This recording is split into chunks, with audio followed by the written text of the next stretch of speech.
Hey, salut à toi, moi c'est Jérémy et je te souhaite la bienvenue sur ce nouvel épisode de ma chaîne Matcha Manga, le podcast où l'on parle manga et tout ça le temps d'un matcha. Aujourd'hui, comme je te l'annonçais dans le podcast précédent, je vais te parler un peu de mes tops et de mes flops de l'année. Et pour cela, je vais essayer de t'en sortir à peu près 3 ou 4 par catégorie, même si actuellement, et pour ne pas te mentir, j'ai pas moins de 8 tops et 5 flops de l'année. Donc il va falloir faire des choix malheureusement en cours de route, puisqu'étant donné que je fais cette émission seule, je n'ai pas forcément envie que ça dure 2 heures non plus. Voilà, donc on va essayer de faire un truc un petit peu condensé, je ferai mon tri un petit peu en cours de route. Du coup on va pas perdre de plus longtemps que ça, à moins que aussi quand même un petit peu au passage, la minute de soutien quand même, parce que du coup ça fait plaisir. Donc je te rappelle que du coup laisser un petit like sur cette émission ou une évaluation sur ton application de podcast, c'est un geste qui est certes anodin pour toi, mais qui pour moi a énormément de valeur, car déjà d'une part cela me montre ton application, mais aussi en quelque sorte cela récompense mon travail, et donc aussi m'encourage à continuer à te produire ce contenu gratuit de temps à autre. Donc un grand merci à toi si jamais tu le fais. Et d'ailleurs qui va mettre pause maintenant sur cette émission pour aller le faire. Et ensuite, bien sûr, reprendre l'émission par la suite une fois que le travail sera bien fait. Merci à toi en tout cas si jamais tu le fais. Et merci à toi en tout cas pour ton écoute. Allez, bon, maintenant que ça c'est fait, partons du coup sur mon premier top du coup de mes lectures, dont tu peux retrouver d'ailleurs l'intégralité donc de mes lectures de l'année, sur Insta, puisque j'ai fait des réels mois par mois en te présentant tout ce que j'avais lu. Donc n'hésite pas à aller jeter un coup d'œil si jamais ça t'intéresse. Mon Insta est dans la description évidemment, ou sinon c'est assez simple, c'est Matcha Manga. Et il te suffit de retrouver le même logo et tu devrais retomber dessus assez vite. Et aussi, j'essaierai de te faire aussi un petit débrief dans le post qui sera dédié à cet épisode si jamais tu as envie de le voir. Donc je disais, oui, mon top 1 de l'année. Enfin, mon top 1, oui. En tout cas, le premier manga que je vais te présenter dans les tops, ce sera Radiant, qui est un manga qui a été créé par Tony Valente il y a de cela quelques années, et qui est édité chez Ankama, et qui comprend actuellement 19 tomes, si je dis pas de bêtises. Concernant l'histoire, je vais te reprendre un petit peu le pitch que j'avais fait pour du coup ma publication sur ce manga justement. Alors du coup, dans un monde où des créatures appelées Némésis tombent du ciel et contaminent tout ce qu'elles touchent, on va retrouver Seth, qui est un jeune sorcier plein de fougue et qui rêve de découvrir le Radiant. Le Radiant qui est la source des Némésis, et ce afin de la détruire. Au passage, il fera la rencontre de 2 individus qui deviendront ses acolytes de fortune. À savoir, en premier, on aura Mélie, qui est une sorcière qui a une double personnalité. Et enfin, tu as Doc, qui est un chercheur pour qui le courage ne rime pas avec quotidien. Cette aventure les mèneront à croiser la route de l'Inquisition, qui est une organisation chassant et persécutant les sorciers. Mais ce ne seront pas les seuls, évidemment, à leur mettre des bâtons dans les roues. Voilà. Donc, un manga un petit peu shonen, énormément shonen classique. Alors, concernant... Qui dit classique, d'ailleurs, dit pas forcément inintéressant. Du coup, concernant mon ressenti pour la faire court, du coup, c'est un manga que j'apprécie énormément, puisqu'il me rappelle les années faste de manga, que j'adore, on pourrait en citer les plus grands, One Piece, Dragon Ball et j'en passe, puisqu'il part directement, comme je te le disais tout à l'heure, sur une base shonénique, si l'on peut dire, qui est assez classique, même si classique dit pas forcément, comme je te l'ai annoncé juste avant, ne dit pas forcément claquer au sol non plus. Et surtout, on part direct sur cet appel à l'aventure, et le tout accompagné de graphismes que je trouve absolument épatants. Et je te le dis et confirme, notamment après avoir lu des tas et des tas de mangas. Franchement, rien qu'esthétiquement parlant, c'est juste éblouissant. Le mec dessine beaucoup trop bien. Tony Valente est beaucoup trop chaud sur le dessin, c'est abusé.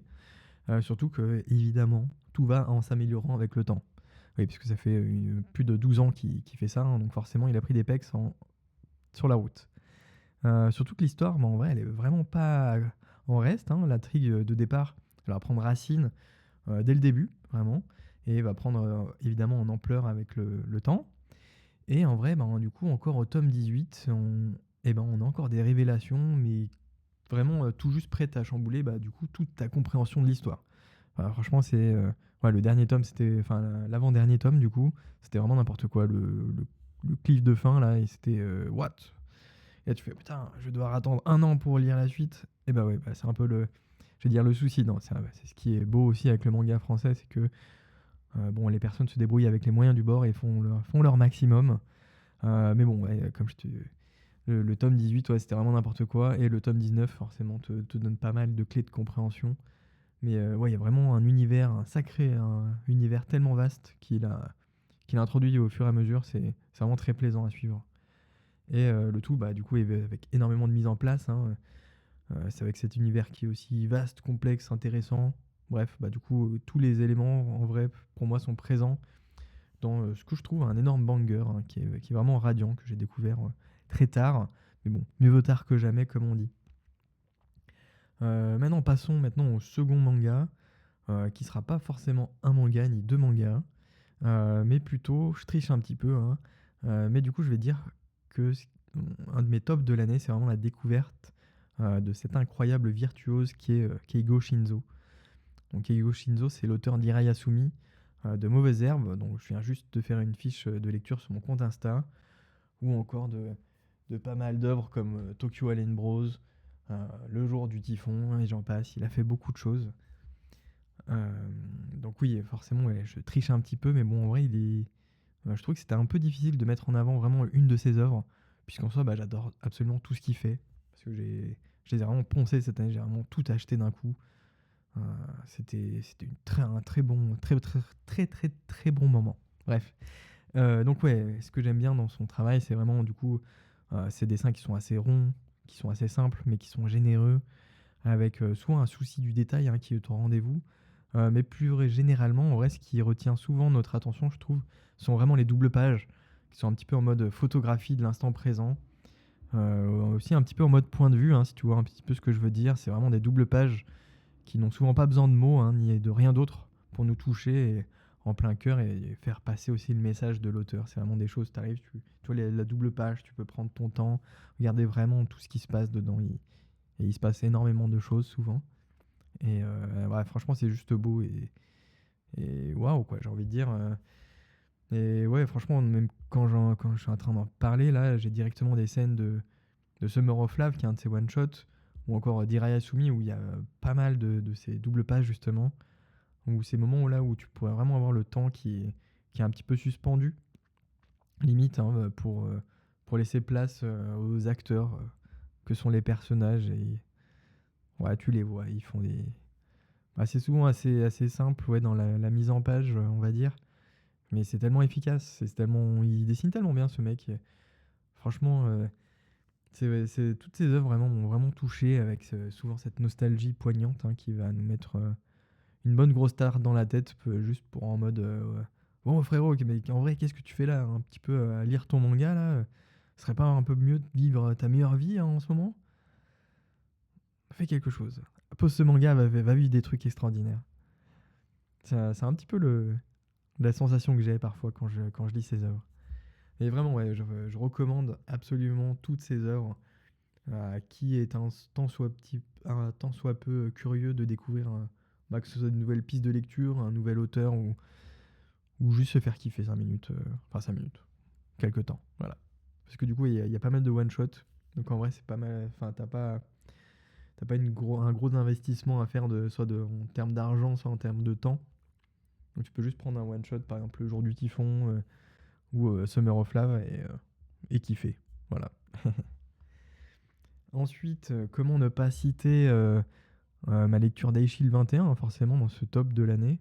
Parce qu'en vrai, même si j'ai lu pas mal d'œuvres phénoménales en 2024, ou d'auteurs que j'adore, hein, comme j'ai pu te le dire juste dans mon podcast précédent, bah forcément, je considère que Keishid a vraiment une place toute particulière dans tout cet amas de lecture de cette année. Mais du coup, avant de t'en donner les raisons, je vais te faire quand même un rapide résumé. Alors, dans Aishil 21, en fait, tu vas suivre Senna, en fait, qui est un jeune garçon. Je crois qu'il est au collège au début. En fait, c'est un peu un coursier, c'est un peu c'est le larbin de service, en fait, qui est le coursier vraiment de tous ceux qui vont le bolos. Et en fait, grâce à ça, c'est quelqu'un qui est devenu extrêmement rapide.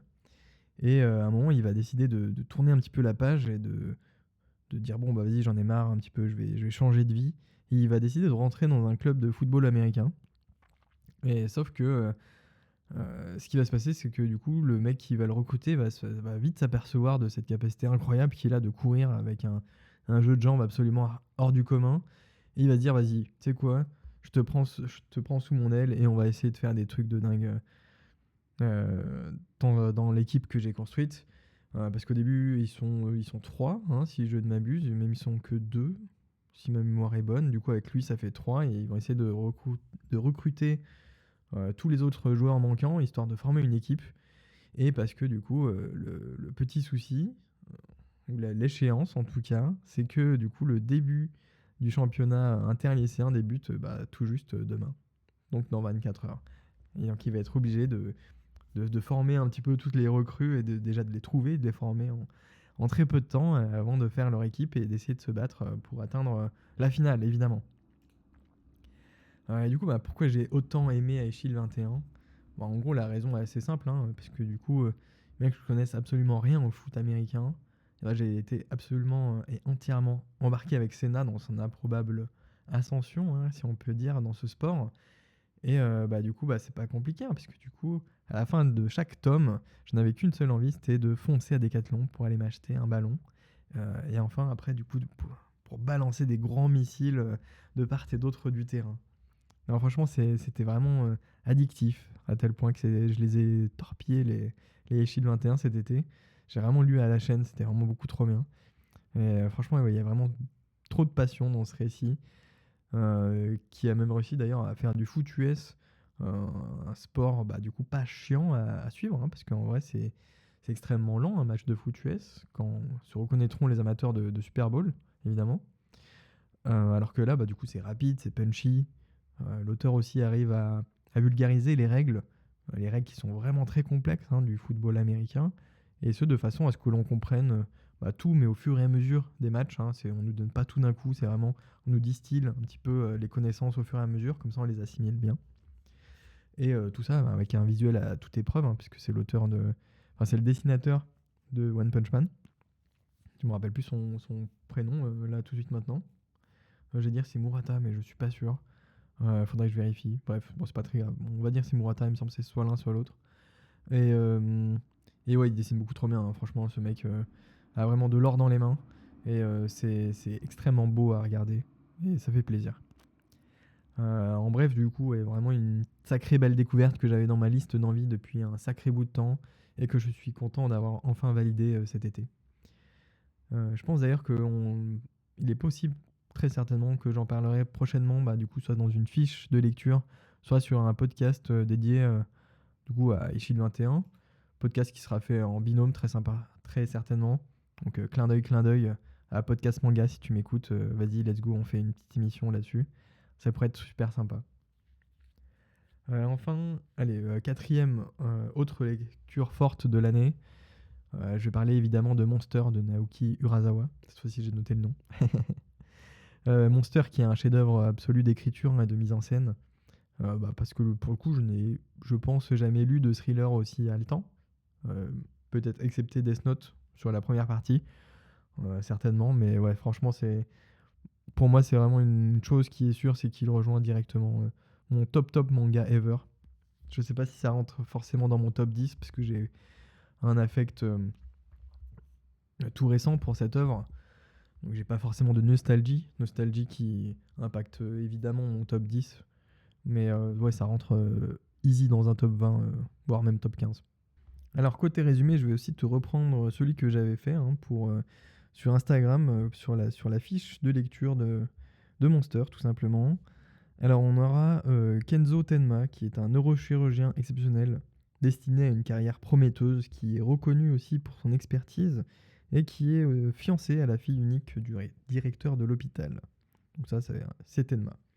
Cependant, un jour, il est assailli par des doutes et doit faire un choix crucial entre trahir ses principes pour atteindre la vie idéale, entre guillemets, ou maintenir son intégrité. Il va opter pour la seconde option et sauver un enfant, au détriment du maire, ce qui entraînera son exclusion et sa séparation. Mais surtout l'émergence de Monster, Monster, c'est un tueur en série redoutable dont il devient le principal suspect et qui va être traqué par un inspecteur implacable. Alors, pourquoi est-ce que j'ai autant apprécié Monster? Mais en vrai, il y a tellement de raisons, franchement, que c'est assez difficile d'en donner une en priorité. Déjà, on va parler déjà de ce scénario hein, qui est absolument génialissime. J'ai adoré non seulement suivre ce cher Tenma, évidemment, mais aussi tous les personnages secondaires qui ont au final tous eu leur moment de gloire, un petit peu, hein, un moment ou un autre. Parce que du coup, ce qu'il faut savoir, c'est qu'absolument rien n'est laissé au hasard dans Monster, et c'est aussi ça que j'ai apprécié. Ensuite, forcément, comment ne pas parler de toute cette montée en puissance qui va accompagner chaque tome, de même qu'une sorte de progression, en fait, surtout le mysticisme qui va entourer le personnage de Johan. Johan, donc c'est l'enfant qui l'a sauvé, hein, je te le donne en mille, mais on le sait très très très vite dans le manga quand même, donc c'est pas vraiment un spoil. Personnage qui est directement mentionné au début, pardon, mais pas forcément montré. Puis ensuite, il va réapparaître en tant que sorte de personnage absolument intouchable et quasi divin, ou diabolique, hein, si on veut rester dans le truc. Puis on finit par en savoir de plus en plus sur lui, notamment sur ce qui va entourer son passé, un petit peu tout ce qui va l'entourer, du coup sa vie quotidienne. Et en soi, du coup, ça va peut-être le rendre plus humain, certes d'un côté, mais aussi je trouve qu'il va être de plus en plus monstrueux. En fait, plus t'en apprends sur lui, plus tu te rends compte en fait de tout ce qu'il a fait et de tout ce qu'il a vécu aussi. Et en fait, tu comprends vraiment de plus en plus quel est tout le problème en fait avec lui. Et en vrai, ouais, voilà. Qu'est-ce que j'ai pu kiffer aussi cette folle course-poursuite à travers tout le pays, en Allemagne, avec Johan qui semble toujours avoir 2, 3, 4, 5, 6 coups à l'avance limite, hein, si bien qu'on finit par croire que ça n'en finira jamais. Alors, spoiler, oui, ça va finir à un moment donné, je dis pas dans quel sens, mais ça va finir, forcément, puisque le manga est terminé. Et d'ailleurs, ouais, je suis en train de me dire que c'est assez fou hein, pour moi d'avoir été autant pacté aujourd'hui par la découverte d'un personnage de ce genre. Hein, parce que Johan, vraiment, limite, dès que j'ai lu Monster, le mec est directement topé, est directement passé top 3 de mes méchants favoris de tous les mangas. Alors que, ouais, comme je t'ai dit tout à l'heure, hein, j'en ai lu des tas, hein, des mangas, et des méchants, j'en ai vu pas mal. Surtout des méchants aussi emblématiques. Mais franchement, ouais, celui-ci, Johan, il est vraiment, vraiment top niveau. Hein. C'est un sacré taré. Et en vrai, ça me fait vraiment plaisir. Hein. Donc ouais, dans Monster, franchement, si on voulait résumer, en vrai, tout est beaucoup trop bien. L'histoire, les personnages, le déroulement est incroyable, le suspense est dingue, les retournements de situation, on n'en parle même pas, la mise en scène, les expressions des personnages, franchement, c'est chef-d'œuvre, tout simplement chef-d'œuvre. Et d'ailleurs, c'est pas pour ça que c'est pas pour rien que c'est une histoire mythique, hein, une œuvre mythique, un truc inclassable. Franchement, c'était incroyable. Cette lecture cette année, c'était vraiment petite cerise sur les gâteaux. Donc c'est pour ça que je vais en finir là-dessus, du côté de mes tops. Sinon, ouais, histoire de te faire un peu de name dropping, je vais pas aller beaucoup plus dans le détail, mais j'aurais pu aussi mettre dans mon top de cette année des mangas comme Gannibal, comme Dreamland, The Elusive Samurai aussi que j'ai vraiment adoré. Tu as aussi Amer Béton que j'ai lu tout récemment en décembre, hein, qui est assez génial aussi. Ou encore du coup dans les nouveautés de l'année, je pourrais te citer pardon, la partie 9 de Jojo évidemment qui est sortie et qui part sur un délire de braquage à Hawaï s'annonce franchement sympathique. De même que la fin du spin-off aussi de Jojo qui s'appelait Crazy D, dans lequel j'ai bien aimé retrouver des personnages qui étaient connus mais à différents moments de la licence. Franchement, ça fait plaisir aussi. Et j'aimerais bien aussi qu'il y ait d'autres auteurs comme ça qui s'accaparent une histoire de Jojo, histoire de toujours avoir plus de Jojo Mania. Et enfin, ouais, d'ailleurs, aussi petite pièce quand même sur la suite de Boruto. Boruto, je sais plus comment ça s'appelle, Next Generation peut-être. Non, c'est tout Blue Vortex, c'est plutôt ça. Boruto, elle a cette suite là qui est sacrément intrigante et hypante. Il y a que le tome 1 qui est sorti de mémoire. Et franchement, ouais, ça recommence bien. Petite ellipse, ça fait plaisir de revoir du Boruto. Il est sacrément badass. En vrai, ça s'annonce très très bien même. Donc maintenant que toute cette partie positive est faite, on va passer sans plus tarder sur ce qui a fait un clairement le sel de mon année. Je vais donc te donner pas moins de 3 mangas finalement, qui pour moi n'ont pas répondu à mes attentes. Je vais commencer déjà ce top du sel par Kindergarten Wars. Un manga qui avait vu pas mal de renforts de publicité pour le vendre, surtout qu'en soi le pitch, en vrai il est plutôt sympa au premier abord, puisqu'on va suivre les aventures d'une ex-tueuse à gages dont j'ai perdu le nom. C'est un prénom en A, bref, c'est une ex-tueuse à gages qui s'est reconvertie en tant que gardienne de maternelle au sein de la Kindergarten, je crois. Et qui va sécuriser du coup dans leur Lanco tous les enfants des personnes les plus influentes et les plus riches. Globalement, c'est un peu ça. Mais du coup, ouais, tiens, franchement, j'ai dit le pitch vite fait comme ça de mémoire. Ça te rappelle pas un petit peu plus ou moins une autre histoire? Avec une petite fille là, toute choupie, qui va lire dans les esprits. Et le tout croisé avec un assassin retraité ayant pris un peu d'un bon point, pardon. Je parlais un petit peu du nez, désolé. Et d'ailleurs qui vient de voir son animé sur Netflix. Franchement, tu vois pas? Il est encore bon, franchement, bon. Si c'était que ça, en vrai, bon, tant pis pour l'originalité, mais tant que le reste suit, en vrai, bah pourquoi pas? Sauf que je te le donne en mille, mais non, pour moi, ce n'est pas du tout ça. Parce que autant au début, bah, du coup, c'était plutôt sympa avec l'humour lié à l'ex-tueuse à gages, là, qui a été embauchée, et qui va tenter de chercher son futur mari parmi les tueurs qui vont venir à l'école. Le tout avec des critères de recherche complètement what the fuck, qui, bon, je te le concède, m'ont quand même bien fait rire quelquefois, hein, parce qu'elle a vraiment des trucs absurdes au possible. Genre, comment tu manges ton ramen? Par quoi commences-tu ton ramen? Est-ce que c'est par les nouilles ou c'est par le jus? Ou par le bouillon, pardon. Et les gens vont dire, ben, par le bouillon, bam. Non, c'est par les pâtes, bam. Ils se prennent une balle parce qu'en fait, elle voulait forcément quelqu'un qui commence ses ramen par le bouillon. Et là, tu fais, mais pardon? C'est what the fuck, rien à voir. Très bien, absurde au possible. Donc comme je te disais, bon ça en vrai ça marche plutôt bien au début. Mais le problème c'est que là on voit bien que l'on tente du coup de mettre en place, dans les derniers tomes, hein, de mettre en place quelque chose, mais c'est tellement timide. Parce qu'en vrai même les scènes de baston sont limite osef, tellement personnellement j'ai aucune empathie pour ce personnage, et aussi pour les deux loustiques hein, qui vont l'accompagner. Je te donne l'an 1000, mais le début du manga c'est vraiment un tome, on va essayer de recruter quelqu'un. Une recrue qui sera forcément un petit peu à la Dragon Ball, qui sera parmi les ennemis. Donc ouais, les premiers tomes, on essaie d'agrandir la qui s'occupe de la maternelle.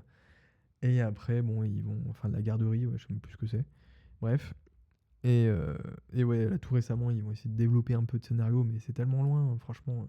Tome 6, 7, oh là là, mais ça prend beaucoup trop de temps pour moi.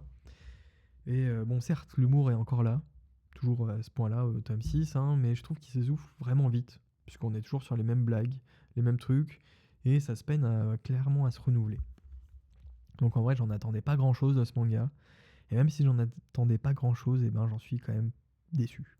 Voilà. À tel point que, en vrai, je me demande si ce serait pas la toute première série que je revendrais de toute ma vie. Bon, à moins que je lui laisse encore une petite chance, peut-être jusqu'à 10 tomes. Même si bon, en vrai, il y a tellement d'autres œuvres qui m'attendent à côté que je suis pas sûr d'être aussi indulgent. On verra. On verra, on verra. Bon, maintenant que j'ai bien retourné Kindergarten Blues, hein, est-ce que je détuerais pas un autre manga? Eh bah si, parce que du coup, on va passer directement au top 2 de ce classement. Enfin, c'est pas vraiment un top, mais voilà, t'as compris le délire. Je vais te parler de mon deuxième manga du sel de l'année, à savoir la cité Saturne. Moi, j'allais l'appeler la cité nocturne, quoi. Je respecte pas du tout l'œuvre. Alors déjà, petite mise en contexte, avant tout, c'est un manga d'une autrice que j'aime beaucoup, à savoir Isae Iwaoka, qui a fait notamment Yume no Soko, qui est un one-shot, et Anaboro aussi, qui est un autre one-shot, qui sont plutôt sympas à suivre, avec des petites histoires dedans, c'est plutôt cool. Mais aussi et surtout, La forêt magique de Hoshigahara, dont je t'avais déjà parlé en podcast, et qui est d'ailleurs l'une des meilleures ventes de 2024, tout simplement. Donc ça fait plaisir. Alors avant de te parler de tout ce qui a fait un peu le sel de ce manga pour moi, je vais te faire un petit pitch quand même avant tout. Pitch que j'ai pris sur Manga News parce que j'ai oublié de le faire sur mon résumé, donc désolé. Bref, alors depuis que la Terre est devenue une zone protégée, les hommes vivent dans une cité formant un anneau autour de la planète. Ce complexe est divisé en 3 niveaux. Donc tu as l'inférieur, le médian et le supérieur. Les habitants du niveau inférieur sont les plus pauvres et ceux du niveau supérieur sont les plus aisés, contrario. Mitsu, lui, il vit au niveau inférieur et vient de quitter le collège, donc il est assez jeune. Il vit seul du coup depuis la disparition de son père, 5 ans plus tôt, alors qu'il nettoyait une vitre de niveau inférieur. Mitsu, lui, va décider alors de suivre la même voie que son père, en devenant également laveur de vitres. C'est un laveur de vitres de l'espace. Et ainsi, il espère pouvoir approcher l'endroit où son père a disparu. Mais cela lui permettra aussi de visiter tous les niveaux qui composent l'anneau et de rencontrer ses habitants, tous plus différents les uns que les autres. Et en nettoyant leurs vitres, c'est comme si Mitsu rentrait peu à peu dans le monde de chacun. Voilà, donc globalement, si je veux envie de te résumer un petit peu le truc, c'est de la tranche de vie d'un laveur de vitres de l'espace. Voilà, c'est un peu le bail, de ce manga. Et du coup, tu vas me dire que bon, l'histoire est originale, tu aimes bien l'autrice, donc pourquoi tu le mets dans ton top du sel? Eh bien parce que tout simplement, pour moi, on est vraiment trop dans la tranche de vie spatiale. Et de la tranche de vie qui n'est pas trépidante pour un sou qui plus est. Et franchement, ouais, le rythme est d'une lenteur en plus, le tout avec des sacrées pages de dialogue pas plus intéressants que ça fait mal. Je n'ai pas non plus d'affect particulier pour le personnage principal, qui se fait clairement bolos par des gens de son équipe, et se place surtout aussi en tant que victime de son destin, ce que je n'aime pas non plus comme type de personnalité. Et puis en soi, en vrai, ce n'est pas vraiment que je n'aime pas les tranches de vie, surtout que je te l'ai dit tout à l'heure, mais avec Keigo Shinzo, qui en fait énormément, enfin c'est clairement que de la tranche de vie qu'il fait. Du coup, c'est quand même quelque chose que j'apprécie plutôt bien. Mais c'est juste que là, concrètement, l'histoire tourne un peu vite en rond. Et pas plus loin qu'au tome 3, en vrai, je voulais que tout s'arrête. Que le manga s'arrête. C'est bon, on a compris le délire. Il n'y avait pas besoin d'aller plus loin pour moi. Le problème, c'est que après, on a encore 4 tomes qui, après, j'imagine, vont rester un petit peu sur les mêmes thématiques. Parce que oui, pour être totalement transparent avec toi, c'est un manga que je n'ai pas fini, que j'ai mis en pause actuellement, et que je reprendrai sans doute un de ces jours quand j'aurai envie de changer un petit peu de mes lectures du moment. Ce qui ne m'arrive absolument jamais en général, je fais toujours toute l'œuvre, surtout que là je les ai, c'est pas comme si je les avais pas. Mais ouais, c'est un truc qui est très rare, je n'ai jamais fait ça, mais c'est la première fois que je fais ça. Bon, voilà, histoire de te donner un petit peu un ordre d'idée pour le point auquel j'en suis arrivé. Voilà. Donc bon, ouais, je trouve qu'il y a vraiment un acte manqué avec ce manga, mais bon, des fois, comme je dis, des fois, je l'ai peut-être lu à un moment où j'étais pas forcément réceptif. Et peut-être que la prochaine fois que je m'y remettrai, ma vision des choses aura complètement changé, qui sait, et que je me referai tout d'un coup. Mais bon, ouais, pour le moment, c'est le stand-by, et ça va directement dans mon top du sel. Passons maintenant au dernier manga de ce classement, et je vais nommer, attention, roulement de tambour, attention parce que tu n'es absolument pas prêt, je vais nommer DRCL. Et tu vas me dire, mais quoi, mais DRCL, mais t'es fou, c'est beaucoup trop bien. Alors, oui, peut-être que c'est trop bien. Sans doute même que c'est trop bien. D'ailleurs, je te l'avais même présenté brièvement aussi dans le podcast numéro 22. Cette fois-ci, je l'ai noté aussi. Sauf qu'à l'époque, seul le tome 1 était sorti. Et maintenant, on en est au tome 3. Et mon constat est le suivant. En fait, c'est simple, je n'ai rien compris à ce que l'auteur essaye de mettre en place. On a des personnages qui apparaissent, puis qui disparaissent. Des scènes d'action invraisemblables. Une mise en scène chaotique au possible. Des tests ici et là. Franchement, c'est beaucoup trop compliqué à suivre. Alors par contre, oui, pas de problème, c'est ultra beau, ça c'est sûr. Je n'ai rien à redire là-dessus. Magnifique même. Franchement, en termes de réalisme, c'est l'un des meilleurs, je pense, dessinateurs top niveau, il n'y a pas de problème. Mais le problème, c'est que pour moi, il y a tellement de passages qui sont incompréhensibles que ça m'a complètement perdu. Ça m'a même éjecté du récit à des moments. J'étais là, j'ai posé le manga, j'étais en mode, mais je reviendrai plus tard, je relirai 2-3 pages, comme ça, peut-être que j'aurai l'esprit un petit peu plus en vase. Mais pas du tout. Et ouais, franchement, il y a trop de tests de mise en page, je trouve, pour varier les plaisirs, certainement, soit pour être original. Alors, en soi, franchement, c'est bien, un petit peu par-ci par-là, toi, dans une moindre mesure, c'est chouette. Mais là, franchement, il y en a toutes les pages, il y a des tests, il y a des trucs, il y a des machins. Franchement, il y en a Il y en a juste trop à mon goût. À mon goût, toujours, hein. Et celui-ci, par contre, ouais, peut-être que je tenterai encore, pareil, les 2 prochains tomes, puisque la trame de fond, avec Dracula, là, qui va apparaître, enfin, qui est déjà apparu, mais qui va avoir certainement de plus en plus d'importance. Les gosses qui vont enquêter là-dessus. Franchement, ouais, ça m'interpelle quand même. Je vois vraiment le potentiel du titre, hein, je le vois bien, je suis pas teubé non plus. Mais ouais, franchement, à voir. À voir, à voir, à voir. Et j'espère qu'il va juste peut-être ajuster un petit peu ses envies créatives, hein, pour pas trop partir dans tous les sens et peut-être raccrocher un petit peu les wagons. Mais même si, ouais, comme je te dis, encore une fois, ce n'est que mon avis et je comprends que le tien soit tout à fait différent. Et d'ailleurs, oui, si tu veux en discuter de ce top ou encore me partager tes top lectures et tes top du sel de l'année, n'hésite pas à le faire sur Instagram, que ce soit en DM ou en commentaire. J'y répondrai avec plaisir, évidemment. Bon, j'ai fait un petit peu plus court sur le top du sel, donc voilà qui devrait clôturer gentiment cet épisode de podcast. Je te remercie encore une fois pour m'avoir supporté jusqu'ici. J'ai le nez un petit peu bouché ce soir, c'est assez souvent, je parle un petit peu du nez, donc j'espère que ça s'entendra pas trop. Et si jamais c'est le cas, j'en suis désolé. Et en tout cas, oui, je vous suis très reconnaissant à vous tous qui m'écoutez, d'être d'ailleurs de plus en plus nombreux à chaque fois. Et en vrai, ça me fait quand même vachement plaisir. Allez, cette fois-ci, je te laisse vaquer à tes autres occupations. Et je n'ai plus qu'à te souhaiter une bonne fin de journée, une bonne fin de soirée, ça dépend. Et puis, à la prochaine, tout simplement. Salut, salut!